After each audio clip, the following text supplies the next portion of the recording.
أهل اليمن من سلالاتهم ولد العرب، ومن ثقافتهم نبغ الأدب، ومن رجولتهم كانوا لنشر الدين سبب. أهل البلاغة والفصاحة، أهل الطلاقة والسماحة، أهل الحكمة والكرم. بنوا العرش قبل أن يبنى الهرم، وشهد لهم القرآن بقصة أرم، ولهم 3 آيات في الحرم. أخوال الرسول المختار، ومنهم معظم الصحابة الأخيار، ومن قتلوا مسيلمة وأعوانه الفجار.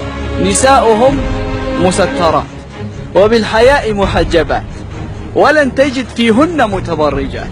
ما عبدوا الأصنام أبدا، وقد أسلم ملكهم تبع قبل البعثة ب700 عام. أهل اليمن أهل عزة بالحق وأنفه، ومن تكبر عليهم فقد قرب تلفه.